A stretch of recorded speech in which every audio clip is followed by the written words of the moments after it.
Hey, we're alive. How's everybody doing? How you doing, Charlie? I'm pretty good. Pretty good. It's good to see you, Yeah, Bill. going pretty good. But Spencer should be in around here, and any minute he's going to drop in. But just having a good time, I guess. The weather has really changed up here. We got some rain. We got some rain a little bit north of here, so the air's a little bit clearer. I can partially see the mountain, and our air cleaners like right now. Mine's pointing at '03, so it's not too bad right now. Things are going pretty good. How's it down on your end?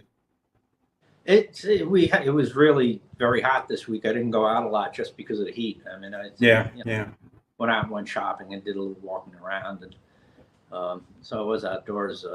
But it was just very hot. It's like yeah. tropical Thailand. It was back in action.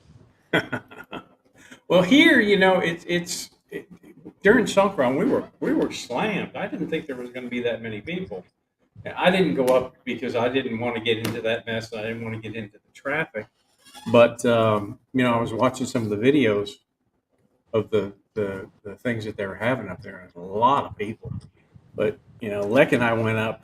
I guess it was yesterday or the day before, and it's back to the way it used to be. It's pretty much normal. There's not a whole lot of people there, so I have to wait and see what happens. But I have a friend. My friend Paul here in Bangkok he lived in Shanghai, China, in the late '90s and early 2000s when they had like crazy air pollution there. And he says part of the reason he moved to Bangkok is because the air is so much cleaner here. It's like, yeah. So I was like, wow, must be pretty bad in Shanghai. There he is. Howdy. Hey, Spencer, how you doing? Good. Good. Wow, look at that shirt. Does that have batteries? I love that shirt. Yeah, it's bright, isn't it? Yeah. It's like my Songkran shirt a week after. Yeah, that you didn't get to wear. That's funny. But one of the things I was going to talk about is since things have started to change, we've had a lot of crazy people come up here. We had a guy, what was it, 2 or 3 days ago that checked into a hotel, got mad at the clerk, and set the hotel on fire. Foreigner. Jesus. And ran off, and just different stuff like that's going crazy. That's an overreaction. Yeah. A bit. And then there was another guy, and I'm not going to mention their nationalities, but these guys are all the same nationality. He got drunk down in Phuket and decided to go swimming, and I'm thinking it was at night, and he ended up on one of those buoys about 2 miles out in the ocean. They had to rescue him off the buoy. But things are just crazy. I didn't want to mention their nationalities. Let me ask: are they acclimated to air pollution? They're used to fog. Yeah. Yeah, that's true. But who knows? I mean, now you just came back from Praia, right? Spencer? Me? Yeah, I just came back from Prey or however the heck you say, my wife's hometown. But we went there to buy a car. We're there for about 4 days. So you talk about hot. For some reason, that city is a lot hotter than Chiang Mai, and it's only 3.5 hours away.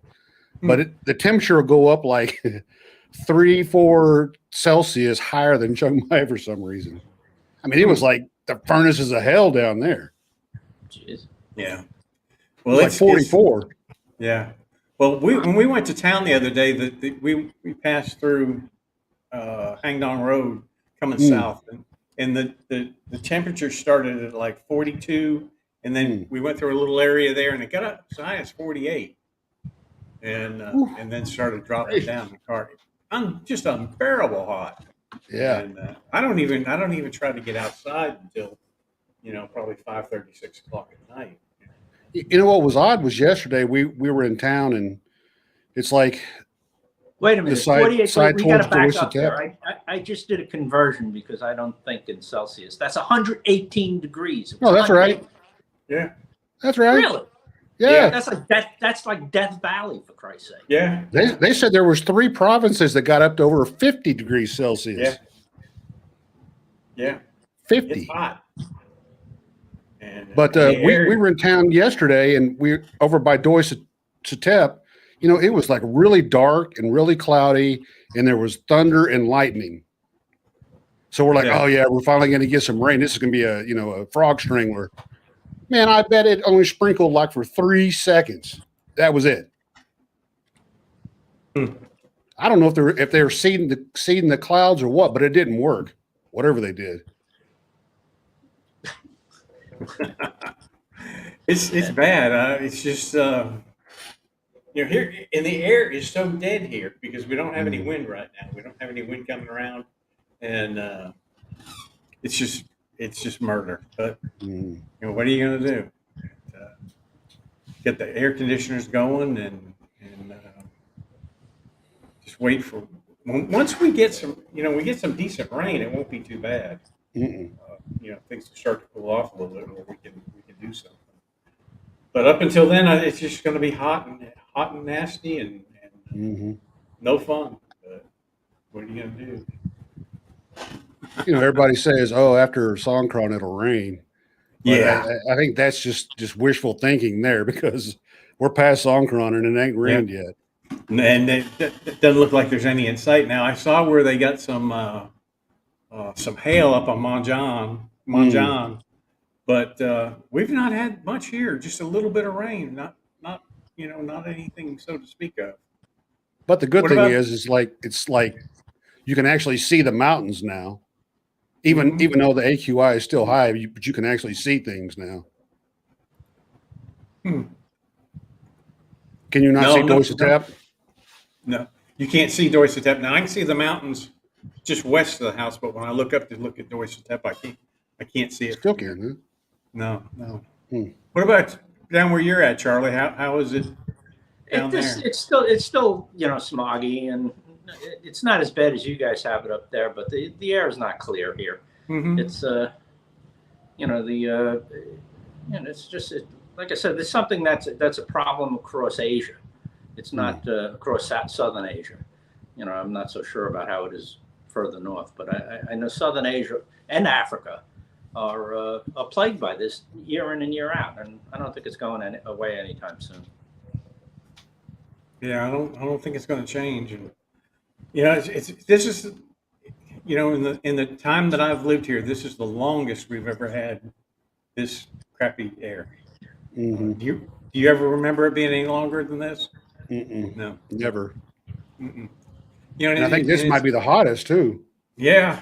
Well, they said it's going to be hot, but man, just unbelievable, just crazy. But what are you going to do?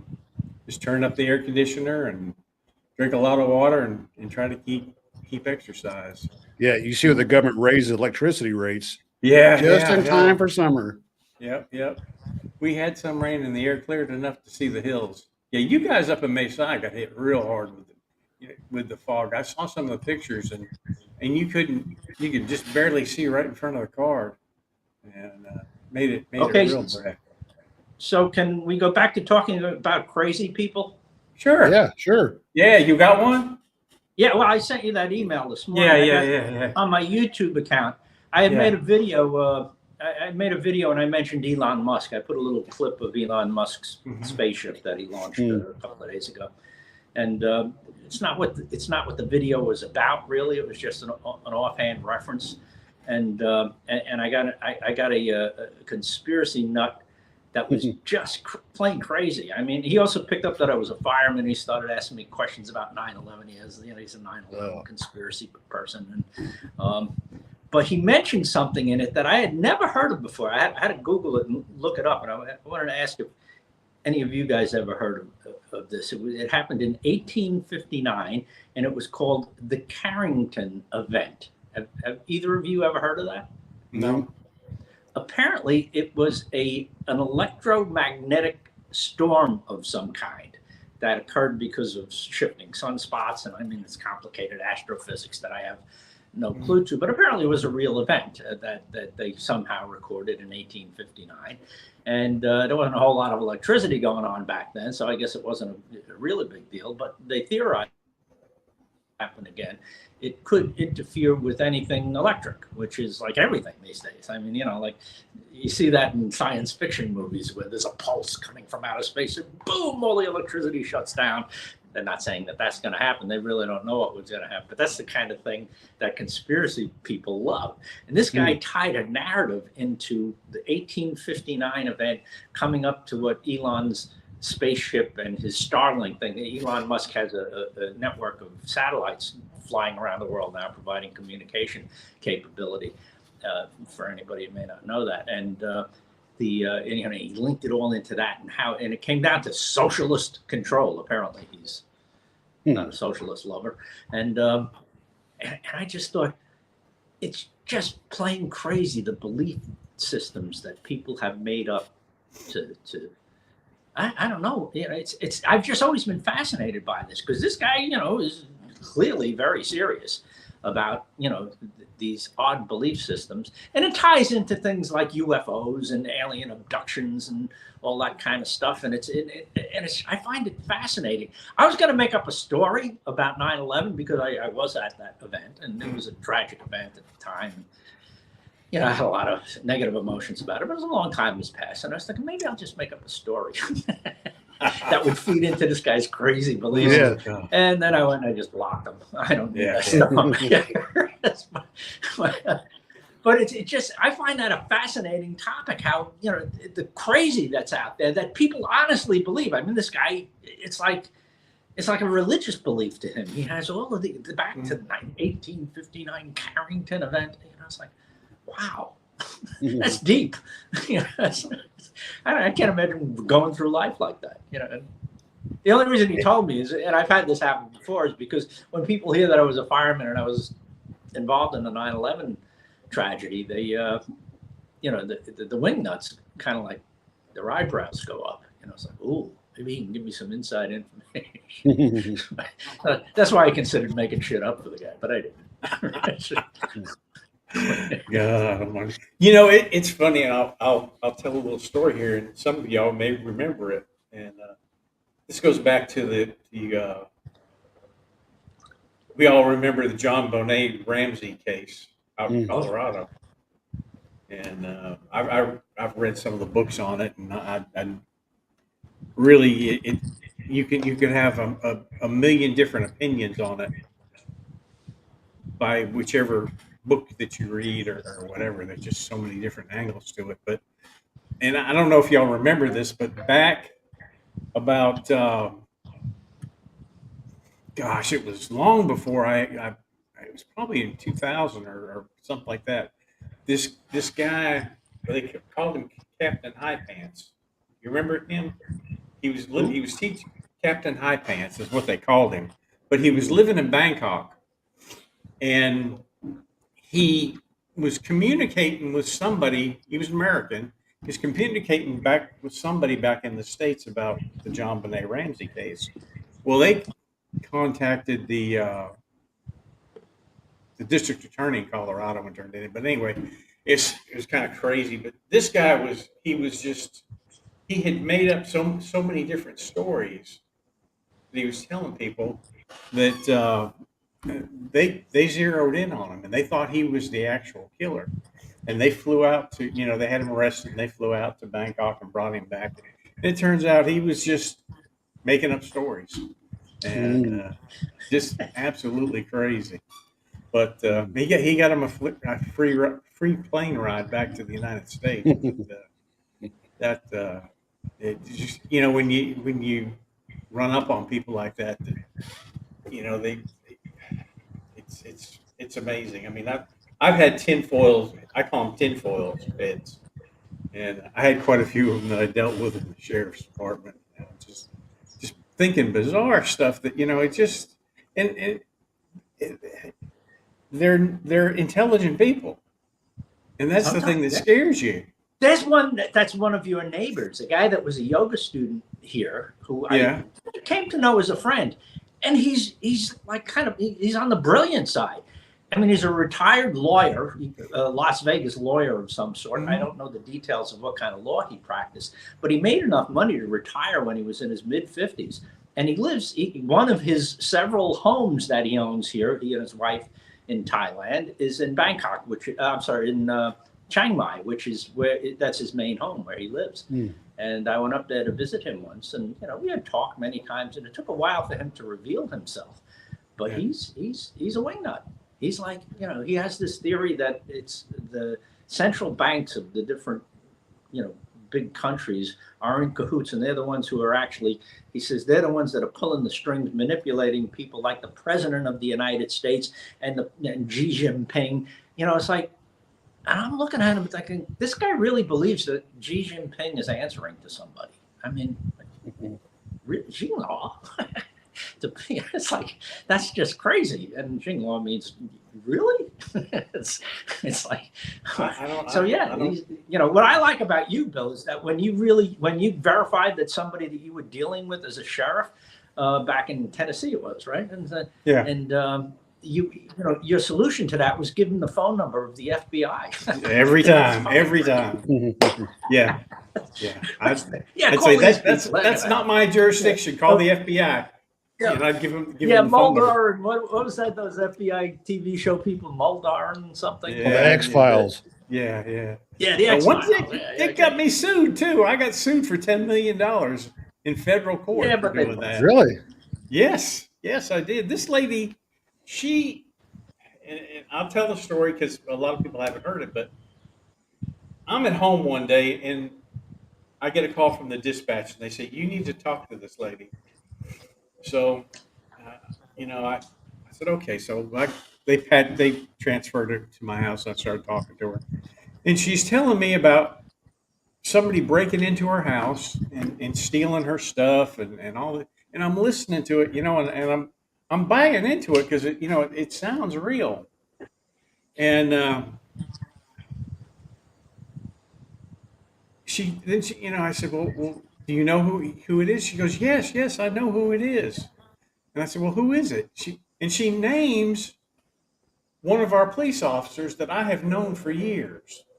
He was a lieutenant. He had worked for me, and I just said, what do you mean? She goes, he's sneaking in under my house, and he's coming up through the vents, and he's stealing my vaginal cream, is what she said it was. And I said.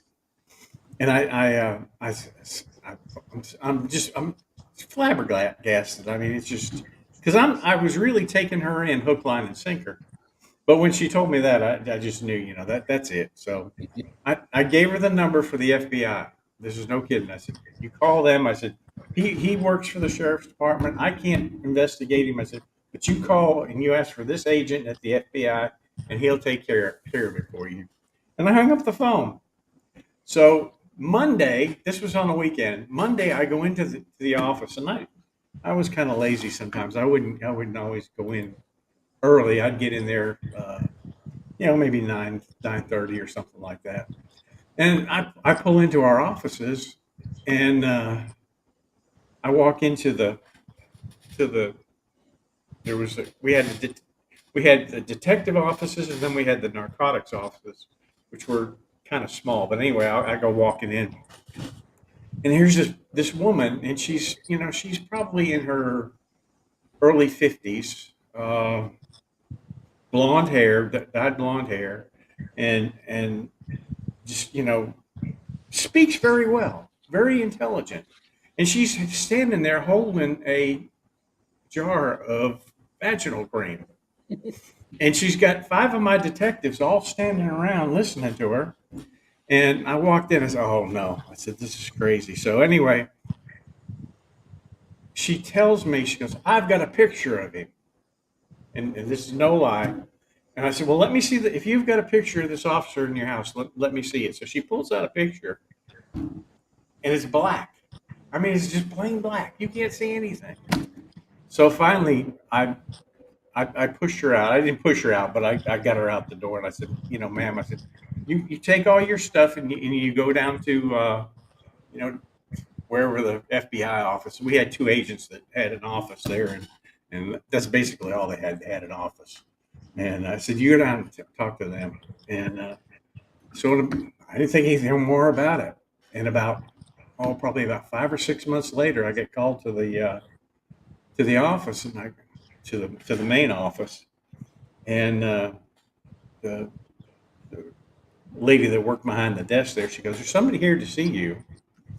And I turned around, and it was her. And she's got this big, thick stack of papers in her hand. And she serves me with a $10 million lawsuit. She not only served me, she ended up serving the TBI, which is the state investigator. She served on them and some attorney. But, and she had done it all herself. The federal court system let her file all those papers, but we just lost Spencer for some reason. They had let her sign all those papers and file it. And, we have an insurance company that wouldn't pay it off or anything. And they hired an attorney, and it basically got thrown out on a summary judgment. But that's the kind of crazy people that you have to deal with sometimes. But that was my $10 million lawsuit. That was the only time I ever got sued that I know of. But it didn't go very far. She would have had a hard time getting $10 million out of me anyway. Let's see what we got here. Yeah, write her a check. Yeah, nice considering selling up and get a place in Sunshine Coast, moving to Thailand. Got a son and okay, they're just talking amongst themselves. But yeah, you'd just be surprised how many people have, you don't know what goes through the backs of people's minds.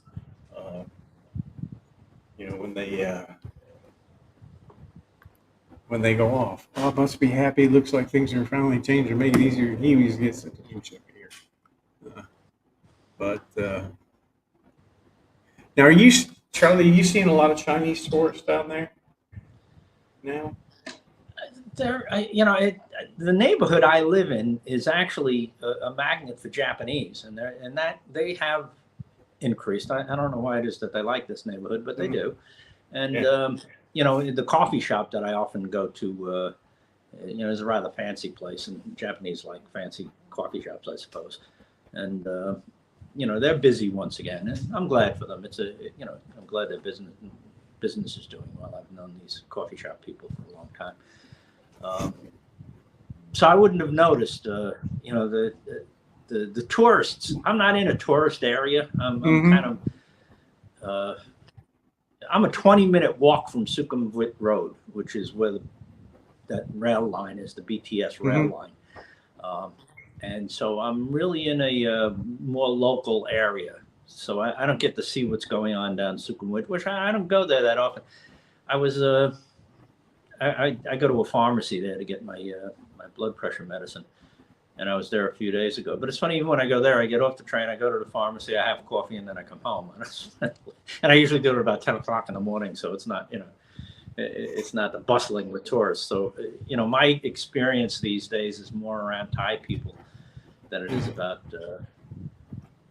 tourism. So I don't get a sense, But what I do see, everything seems busy again. I mean, it seems like it was pre-COVID. So I think things are kind of back to normal. Yeah, it seems to be that way up here. And I, like I said, I had been in the city for a while, and we went in the other day, and it's not like it was pre-COVID, but there are people moving around, and there are people coming here. And one of the things I noticed are on motorcycles. I damn near ran over a couple of them because they're just not paying attention to how they're driving. You get one driving and the other one on the back, being the navigator with the phone. That's better than the driver being the navigator, which you see the Grab drivers doing all the time, driving, fast, weaving in and out of traffic, looking at their phone, I guess, for their next address. And it's always my presumption that if it's past noontime, they've had a few beers as well. Probably. That's right. But, so you need to keep your wits about you in the traffic here. Without a doubt, it just they're there, and they're going to rent a motorcycles whether they know how to drive them or not. But that's how it is. But see what happens. What happened to Spencer? I think he bailed out on us. I don't know. Let me go over here to Facebook and see if he's there. He might have had something come up. Let me go here. But yeah, power went out. Funny. He says his power went out over there, and that's something that happens. I talked to a guy that lives down the street from me, and his power went out. Oops! Whoa! I got something here. What am I doing? Okay, his power went out, and it went out in the middle of the night, and they were dying. Because as hot as it is here, you don't want the power to go out. We do have quite a few power shortages. One of the things that I was pleasantly surprised to learn when I moved to Bangkok, I think about 7 years ago. Now I've been here, living here almost 7 years now, and Bangkok used to have the reputation of being a city that experienced lots and lots of power outages. It was, it was one of the things that it was known for. I mean, it was, and I came here and I was waiting for that to be a problem. That's one of the reasons I was a little bit reluctant to get a place to live here. It's like, what's the deal with that? And it turns out in 7 years, if I've had 5 power outages, it's been a lot, and they've always been brief. They have, as weird as this system looks with all of those spider web of wires that you see in most places, although most of them are not electric wires, they're usually telecommunication wires. But they must have improved the grid, because it's been really stable, and throughout heat waves and thunderstorms, and there's way fewer power outages here in Bangkok than there was when I lived in Massachusetts, which was in the country, and they overhead wires. So every time there was a windy storm, the wires would fall down, and you have people where I lived in Western Massachusetts who had houses. Most of them had generators, to prevent their food from spoiling, because when the power would go out due to an ice storm or a windstorm or something like that, it would take 24 hours or more to restore the power. So if you had a lot of food in the house, it would all spoil. So people would get generators just to run their refrigerators, and so that's what they're dealing with in the United States. So I expected far worse here, and this is one of the most stable electrical systems I've experienced in my pretty broad experience of living in a lot of different places. We have a power, the boxes that are up on the poles. We've got 2 of them just right across the street from us, next to they're usually transformers. Yeah, transformers. And the guy out there was he was trimming his tree, and he hit the transformer, and it not only shut down everything here. I mean, sparks went everywhere here. He's lucky he wasn't killed, but it shut down almost all of Hangdong. And it was about 4 hours before it ever came back. But that's not bad for an exploding transformer. A 4 hour, a 4 hour turnaround for an exploding transformer is actually a pretty impressive fix. We used to, I was in the fire department in Manhattan, in the city of New York, and all of the many of the transformers there are underground, and it's an old system, and it's Con Ed is the name of the utility there, and they're pretty good at maintaining it. But it's it's a city that sometimes there's floods, and most of these, and what a transformer does. I'm actually getting a preview here, because I'm thinking of doing a YouTube story about leadership. And there's a great story in this that involves leadership, because we used to go to transformer fires frequently, especially in rainy, stormy weather, because they get wet and electricity and water don't mix too well. And I don't know the technicalities, but they'd go boom, and they'd make big fires, and they were in underground vaults very often. Wow. We wouldn't go down there, unless there was some extenuating circumstance that forced us to take action. We would just, cordon it off, make sure nobody walked into it, check the adjoining buildings to make sure there was no fire getting into the buildings, and wait for Con Ed to deal with it. Con Ed had a special crew, that the red truck, we would call it. They'd show up in their red truck, and they'd climb down ladders into this smoky hellhole. We respected them. They were ballsy guys, right? So here's the leadership story. I was called in. There was an explosion. It was on Madison Avenue in Midtown Manhattan, very busy area of town, and it was during the day. And high-rise buildings everywhere on either side of the street. And there's a big kaboom in one of these big underground vaults in the middle of Madison Avenue, smoke pouring out of it. And it was a gigantic vault, and there was access. And what happened was, in this particular case, the first thing that we would do, our procedure would be to go into the adjoining buildings to see if for some reason there was some kind of extension into the buildings, which there almost always was not. In this case, there was. As a matter of fact, there was fire extending into occupied high-rise office buildings on either side of the street.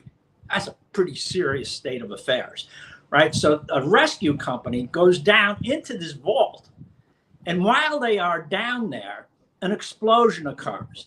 Now, I had been called in as a reserve company, so I got to see this. I wasn't doing anything. I got to see the command post in action as this was going on. And the chief in charge, a battalion chief in charge, was getting reports of fire in 2 high-rise buildings. He had a company down in this goddamn vault, and an explosion occurs, and he loses communication with the rescue company.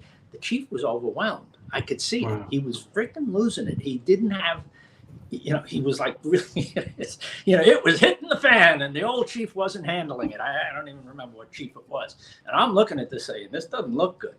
Well, up pulls the commander of Lower Manhattan, Dave Corcoran, Dangerous Dave. He was a grouchy old prick, but what a good fireman. This guy knew his stuff. Dave gets out of the car, barking orders, bang, bada, bing, bada, bang, bada, boom, and he's taking charge. As his feet hit the ground, he sees me, engine 5, get in there, stretch it, and he gave me orders, and that was the end of my witness perch. I had to go do shit, right? So we went and did what he did. Well, the outcome of the thing was the fires in the buildings were minor. We didn't even have to evacuate the buildings. We kept them to nothing. The company that was down in the vault was fine. They just lost communication, and everything turned out fine. So it took a while before I ran into Dangerous Dave, but maybe a week or 2 later, I saw him in some less dramatic function, and I said, "How on earth did you know what to do there?" He says, "Well," he goes, "I know my job." He says, "I know the city. He goes, "I actually know that vault and those 2 buildings. We've had problems with it in the past." He said, "And I was monitoring the radio." He says, "But," he says, "here's the thing." He says, "I could have been dead wrong."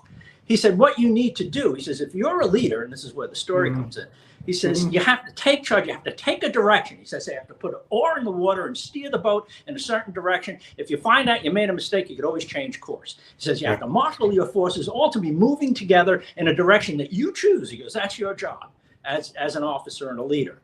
Now, for me, it would have been a little less dramatic because I only had a company, but he had several that he had to deal with.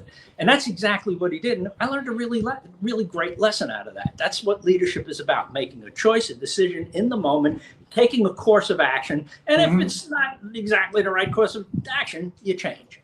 So that's the story I'm trying to put together for an upcoming YouTube video. And it's based on exploding transformers. So it wasn't completely. Moved house, not an internet couple. Good to be back. Welcome back. Here we go. Hey, how you doing? Yeah. Oh. Bad time for rolling blackouts. Yeah, really. Now, okay, your power, you get a lot of power from Laos, where they have hydro. Do you have to pay Laos or do you pay Thailand for electricity? I was kind of curious about that. Or does Thailand buy it from Laos and then sell it to you Thailand and get a buys markup? Yeah, I bet that's probably what happened. But Charlie moved house, did not have any. Good to be back. Yeah, but it's when your power goes out like that, especially during the day. I usually end up in the car. And I'll go in the car and turn the air conditioner on, and because when that happens, you don't even have a fan, and that's not very good. We are going to the Philippines for vacation June this year. Looking forward to it. It's been 5 years. Well, great. I hope you have a great time. Charlie just came back from the Philippines not too long ago. Loved it, didn't he? I'm going to revisit it because I had a somewhat negative experience, but that was because I was suffering from a gout outbreak. Okay. It was difficult for me to get around.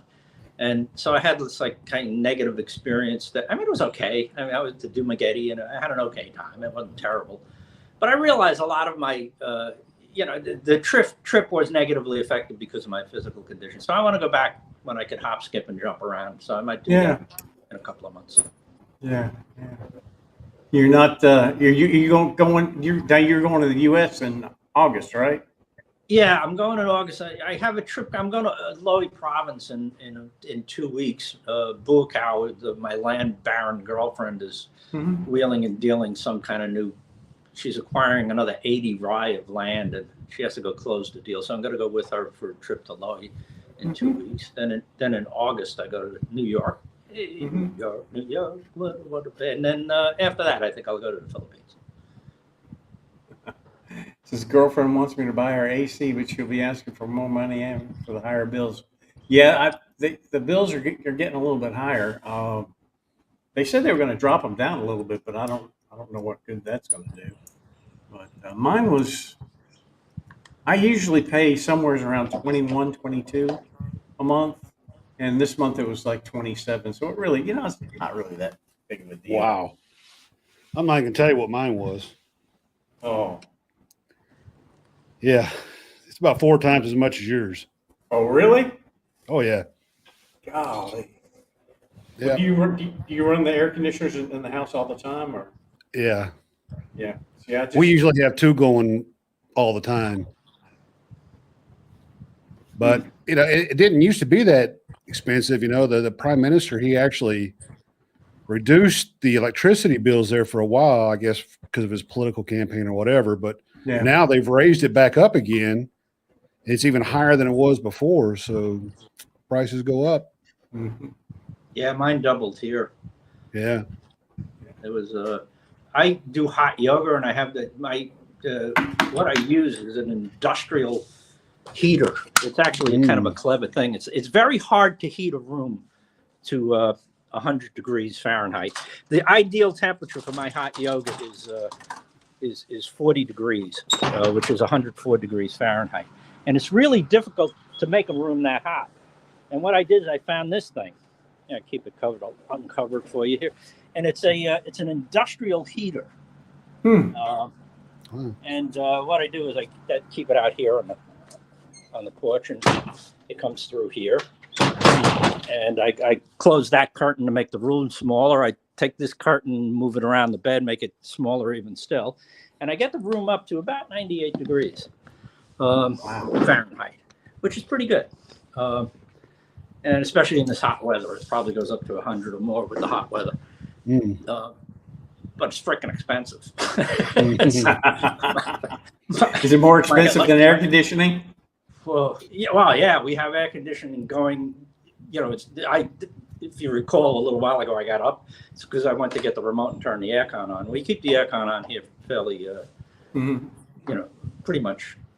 It's going somewhere all the time. So yeah, my electric bill I went up to, I don't know, it was a lot. I forget exactly how much, but I think it was about 8,000 baht. Yeah. Yeah, I've never had. Do you have single phase there, or do you run 3-phase? You don't know?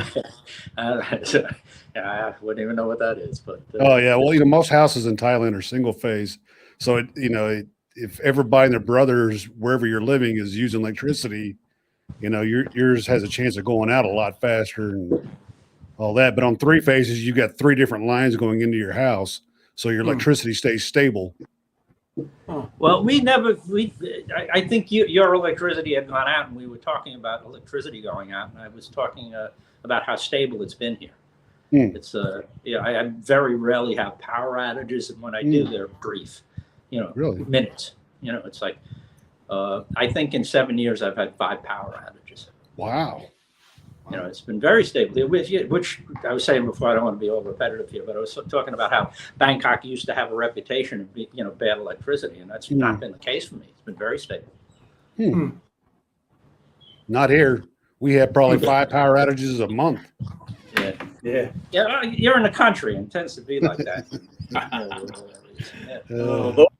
That and transformer fires, we have a lot of. Yeah. Golly. They just blow up, don't they?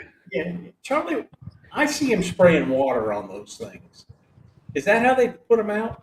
That's not a good idea. I wouldn't say So, that ain't a good idea. I saw the funniest video in Pattaya. I was like, they're making the brothers look bad here. It was the Pattaya Fire Department, and they had a transformer up on a pole. And they were trying. There was flames coming off. I guess it was. I don't know what the thinking was. My guess is that there was flames communicating to some of the other wires nearby, and maybe they're just trying to knock those flames down. But they put up a fog stream and kind of gingerly went toward the thing. And as soon as the water got near the transformer, it exploded like 4th of July. Boom! Fire in the sky. It was freaking wonderful. And these guys went off stepping and fetching like their asses were on fire. It was like one of the funniest. And somebody captured it all on video. It was really funny. It didn't make my profession look too good, but it was amusing.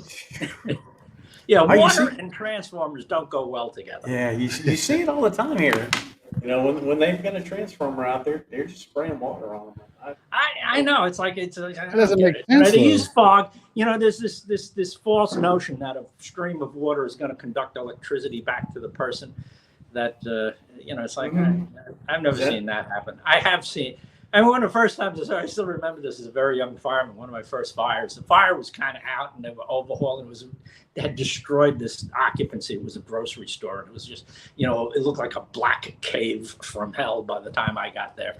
And the guy in the hose line was just sitting there, and he had one of these little nozzles on it that you use for overhauling, and it's just a little stream of water. And he would open up the stream of water just briefly, and it would hit an electrical box up in the corner, and when it hit the electrical box, it would like explode into like sparks, and he was just enjoying the light show. I mean, that's what he was doing. It's like, and then finally some officer came by and yelled at him, like, stop doing that, you idiot. So, you don't really want to be putting water on electrical stuff. It's the way to put out an electrical fire. Yeah, I wouldn't think that would be those, a wise thing to do. Yeah, there's a half a dozen different types of chemical extinguishers or foam, but basically, cut the electricity off. That's how you put it on. It's like, which isn't always that easy to do, but that's the answer. Speaking of that, when we were driving up to my wife's hometown, you got to go through the mountains up there, and it was odd because it looked like there was actually snow on the ground on both sides of the highway. But what it was is the fact that all these were fires. Yeah. The forest had caught on fire, and they had sprayed some white chemical all over the flames, which looked like snow, but it wasn't. It was like, I don't know what it was. Charlie would know, foam or fire extinguisher chemical or whatever. Well, if it was covering a big area, it was probably foam, which is fundamentally it's been a long time since I used to know the details of this stuff, but it was foam is an organic thing. I mean, it has organic material in it, so you're spraying that in the forest, God knows what you're creating. But yeah, foam is just a blanket that covers whatever's burning and deprives it of oxygen. That's the thinking behind that. Yeah, it looked kind of wild. Yeah, it's we haven't had one of those in the city for a while, but gosh, they had one up at 4 Watt Market one afternoon, and that place is just a fire waiting to happen. And, oh, by the way, just to complete the thought there, foam is not good for electrical fires either because it's water-based.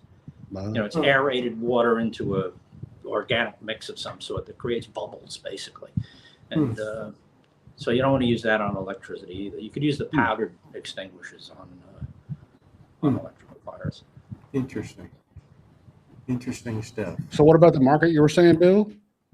On the market, yeah, that when the transformers go up, that market is right there.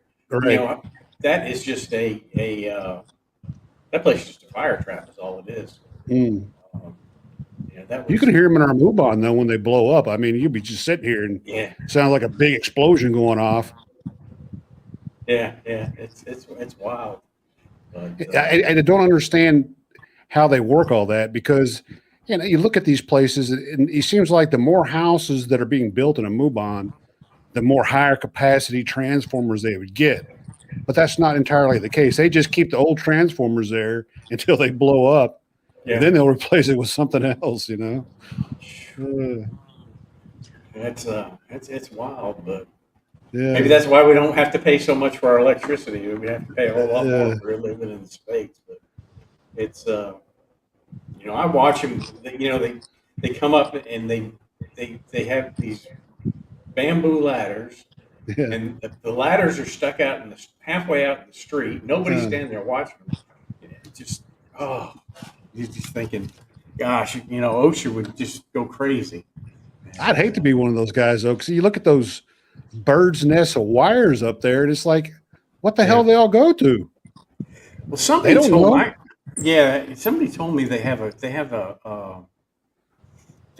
that they attach to one end, and then they can go to the other end of the wires, and it does some type of a transmission where they can figure out which goes to what. But the thing about it is when they take one of those down, they don't take the wire out; they just coil it up and then hang it there. Right. It was I saw something just the other day about a kid that was riding a motorcycle, and one of the wires dropped and it got him right across the neck. Just about took his head off. Fortunately, he didn't get hurt too bad. But I've seen that happen so many times, and you see them in the road, and most of the time it's like cable TV or internet or something like that. They just they just look terrible, man. Yeah, the electrical wires are higher up, and you mentioned. I'm kind of remembering this stuff. Spencer asked about three-phase. We do have three-phase here. That's the three different wires. I think it's usually around 13,000 volts, right? Oh, okay, okay. Yeah, and they break that down into house current with transformers that blow up. But when I go to a Tops supermarket here, maybe once or twice a week, and crossing Ekamai Road is never an easy chore, especially over Songkran. When everybody goes away from Bangkok and Bangkok's kind of empty, the roads are even harder then because everybody's traveling as fast as humanly possible. Apparently the speed limit is as fast as you could go without encountering other traffic. I think that's kind of the ad hoc rule. So when there isn't any, when the bumper-to-bumper traffic goes away, then you have to deal, especially the motorbike guys. They're like, they're screaming up the road. The Grab guys, they're looking at their phone to see where they're going next. They're going as fast as possible, and they're probably a little bit drunk. And so, you need to deal with that, right? So I do go to the crosswalks. They have the zebra crosswalks, which are a bit of a joke, but sometimes they help. There are occasionally people that might slow down for you when you're in one of them. And so I go to that and I make my crossing there. And I've done this 3 times now. When I get to the other side of Ekamai Road, there's a wire hanging down and it's like at neck level. And I've walked into it like 3 or 4 times. It's like, I said, when am I going to remember that that's there? That's right. And it is. It's like a cable TV thing or something. Maybe I should just bring wire cutters with me and cut it off. There you go, snip it. Then somebody be really mad. It says 3-phase voltage is around 440 phase. Yeah, but it's it just amazes me how they figure things out and how they do things and with what they have. I mean, it's just mind-boggling. What's funny is you see like these construction sites where they have like these little tin sheds that they live in while they're building stuff. Yeah. And they'll just go up to the wire and just jerry rig electricity into their little tin hut. Yeah. That's crazy there. Yeah. Oh, we used to get that a lot back in the neighborhood where I worked as a fireman, is the East Village of Manhattan, which has kind of morphed into a more, a better class of neighborhood these days. But back when I was there, it was kind of a slum. And it's a strange neighborhood. It was a great place to work as a fireman. It was very busy and really strange and kind of a lot of weird stuff. And they had a lot of fires because of the kind of stuff that you're talking about. There were several vacant buildings, abandoned tenement buildings. There was a plague of them in New York City back in the 60s and the 70s. And even when I was there in the 80s, there was still a lot of vacant buildings, and squatters would move into them and do that. They would hotwire. We used to go. They would hotwire stuff from the electrical grid, and which isn't even more difficult in New York because a lot of the electrical grid is underground there. But they still managed to find a way to hotwire, the electrical stuff, and they'd set those babies on fires frequently. I bet. Oh yeah, and they were barn burners because the windows. The way a large apartment building is designed is to compartmentalize apartments so that if there is a fire, the fire is compartmentalized. In an abandoned tenement that's lived in by squatters who are stoned most of the time, they'll use the doors for firewood. That's it's like, there's no compartmentation. A lot of them have no windows, so it's like there's wind blowing through these places. So the fires that would get going in them, if we didn't get there in a hurry, would take the whole building out. And it's like, well, we got a barn burner here, boys. So yeah, they kept us busy. Keep you busy, huh? Work safe. I rolled into a fire once on a Saturday morning. This is when, I've been to a lot of fires in my day. It was a fun job, right? But there's this one that just sticks in my mind because when I rolled in, we used to have they weren't pull boxes anymore. But it used to be pull was essentially a telegraph key, a system that worked very well up in for 100 years. But they were replacing them back in the 70s and the 80s and the 90s with more electronic stuff where you push a button and actually connect with a human being who would talk to you and you say, hey, there's a fire at this box at this location. And when they came in, they had limited the amount of those boxes around the city of New York because there was a lot of false alarms transmitted by them. So they only kept them in key strategic places where they thought they were actually needed. And one morning was a Saturday morning. It was a beautiful, crisp, clear spring morning, blue skies, white clouds. It was just a beautiful day, and it was a quiet Saturday morning. And we get an alarm that was transmitted by one of these boxes. These alarm boxes were called EMS boxes. And we just presumed when an EMS box came in, it was a false alarm. So we're traveling. I mean, we still respond with a fair degree of urgency, but in our mind, we're going to a false alarm, and they'd only send one unit. And in this particular case, it was me. The general first alarm would be 4 units, right? So we're rolling in there, and I turn around the corner, and there's one of these buildings, a standalone 5-story tenement building, and there's fire coming out every window in front of the building. I'm like, holy shit, that's a big one, huh? Right. Good morning, fire department. It was one of the most dramatic arrivals I could ever recall. It's like, so yeah, they were. I don't know how I went down that road, but yeah, that's my fire story for the day. That's funny. Golly. Tell me about what you were talking to me. We were talking about your train trip, and you said that other blogger had mentioned you in his blog. I've not been able to find it. Oh, the guy that loved trains? Yeah, your train video. You remember you told me that one of the big train bloggers. Oh, Jeb Brooks. Yeah, made a comment. Yeah. He just commented on the video. He was polite. I forget exactly what he said, but you have to manage he says you have to manage your expectations when it comes to Amtrak was his comment. And he thanked me for mentioning him, which makes me believe he didn't watch the whole video because I was a little more critical of him toward the end.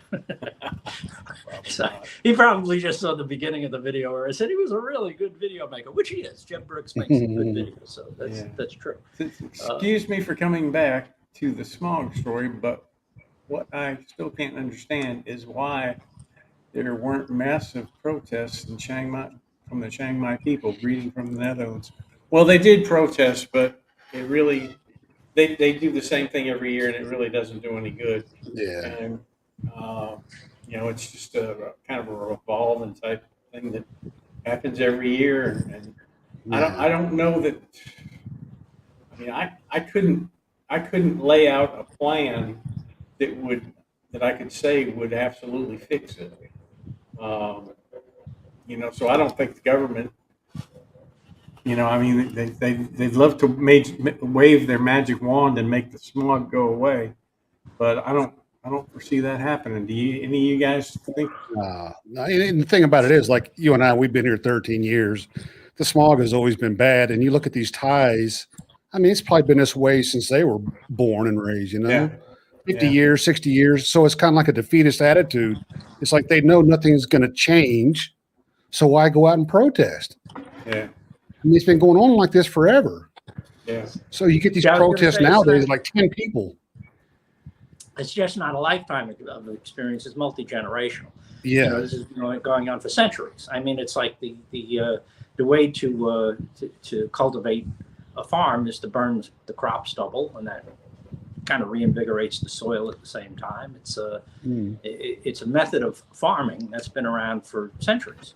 So it's woven into the fabric of their traditions in many cases, and again, it's not just Thailand, Southeast Asia. It's Southern Asia from Africa to Indonesia. Yeah. And as for the political will, there are solutions. There are solutions that would be expensive, and it would take the political will of several nations to work together. So that's why it doesn't happen. You can't get them to agree. I don't foresee that happening. Yeah, you can't get them to agree on anything. And another thing too, I always see, when I'm looking at the stories that pop up around this burning issue, there's always a politician here in Thailand that says something about, hey, look, this is how the farmers do their thing, and there's nothing we could do about it. So fundamentally, that's the mindset of the people in power here. Now, I don't remember exactly where I saw that recently, but it was a high level, Thai politician pretty much admitting that he had no interest in trying to change it.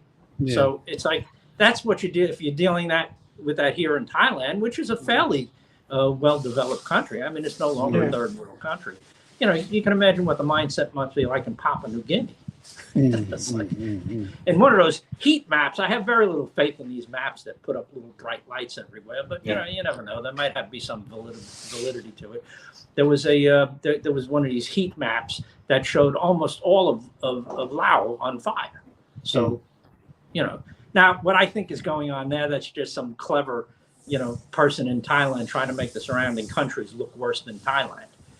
Which is another thing that I see year after year after year. It's always the countries next to you that are doing it, so they can point a finger at some big bad corporation that owns, palm oil plantations in Java. They're doing, it's like there's always a story or two like that to, divert from, the political people. But the problem is, it's an enormous environmental issue that would take, the Asian community and Africa and India to all sit down and put a plan together to make it work.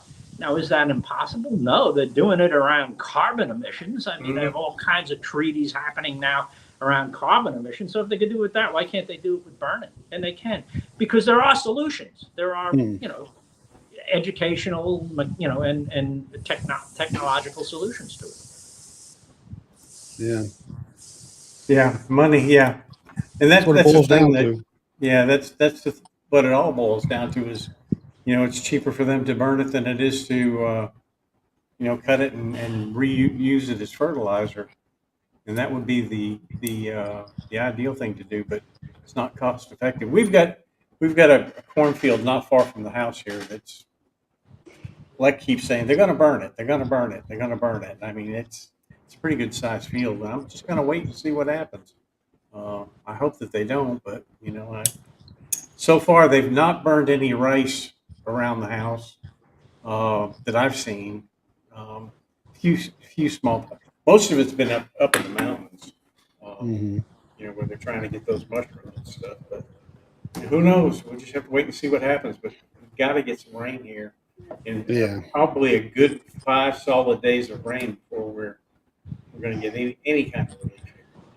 But back to what that guy said and what Charlie said is it's going to take a government that puts a conscious effort into changing these things. If it's the same government doing the same thing, nothing will change ever. Same, but different, So it's going to take somebody forward thinking to get with these other countries and to get with these places outside of Bangkok. Because right now, the government's kind of like, if it doesn't affect Bangkok too bad, they don't worry about it. Yeah. If it's a bad problem in Chiang Mai, it's like out of sight, out of mind. Yeah. But as soon as it gets down to the surrounding area of Bangkok, now it's a national emergency. And that's the thing they got to get out of their head. they got to change it by getting somebody in there that's going to look at it and say, look, this is how we change things. Let's go with these other Asian communities and see what we can do to work things out. Yeah. You know where I really saw the effects of that in a rather dramatic and somewhat positive way was at the worst of the COVID crisis and lockdowns, the worldwide lockdowns that were going on. And there was all these concerns about, supply chain breaking down, and it did to some degree. And, certain things are becoming more and more scarce. The people who were so unaffected by this were the people that I know in Loei province, which is the least populated province in Thailand. But we have family up there. My girlfriend has a lot of family and friends up there. And they were pretty much unaffected by it, because they have learned to be self-sufficient and not rely on, especially Loei, which, my investigations of Loei, I found out they were commies up until the 80s. They were like the last communist stronghold in Thailand. So, they were really disconnected from the Thai government until very recently. And they continue to be to a certain degree. They have their local Puyabans and, local leaders. And, they do consider themselves part of the kingdom at this point in time. But they're independent. They're very independent people that when, we were all worried about, my supermarket shelf's going to be empty when I go buy food back in the serious COVID time. They were like, we've been picking our own food anyway. It's like, I just go out and get some more of them, bad tasting roots and make bugs and crap like that. Right? When they come home, Boo came home last week with a big heart of sister in the kitchen cooking this stuff up like this real, gourmet Isan food. It was larva. It was some kind of larva. They couldn't wait to eat it. They're putting in their spices and cooking stuff up. I was like, I'll pass. I mean, they eat silkworms too. Yeah. I've had those before. I've had silkworms with chili before. They're not too bad. Yeah, they're very silky. Well, folks, we've come up past the hour, and if anybody has any more questions they want to throw out, get them out. If not, we'll see you on the next one. I appreciate you guys stopping in, and appreciate everybody coming in, and we'll see you on the next one. Bye-bye. See ya.